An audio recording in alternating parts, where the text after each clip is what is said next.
இந்த உலகத்திலேயே யார் அழகு தெரியுமா? நீ எந்த ஒரு ஆக்ட்ரஸ் பேரும் சொல்லிடாத.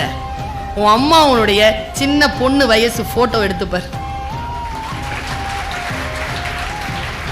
அவ அவ அவ பேர் அழகிங்க. அவ அந்த அழகை விடவா?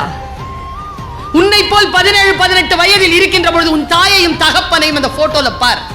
அவர்கள் தான் பேரழகு. சாதாரணமா இந்த அழகு குறித்த இந்த விஷயங்கள் இருக்குல்ல, இதை உதிர்த்துரு என் குழந்தைகளை. சில பேர் சொல்லுவாங்க சிவப்பு தான் அழகுன்னு. யார் சொன்னது?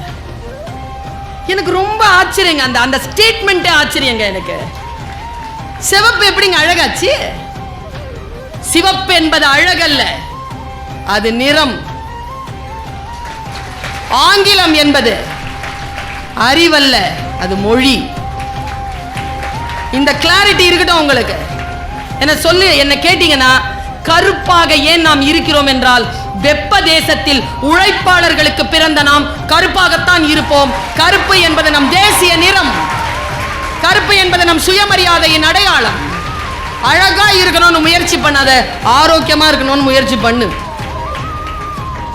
கண்ணு ரெண்டும் தெரியுதா? கண்ணாடி இல்லாம நீ தான் அழகி. வாயில 32 பல்லம் இருக்குதா? பேரழகி. யார் பேசினாலும் புரியுதா? உலக அழகி. மற்றவங்க புரிஞ்சுக்கிற மாதிரி பேச தெரியுதா? பிரபஞ்ச அழகி.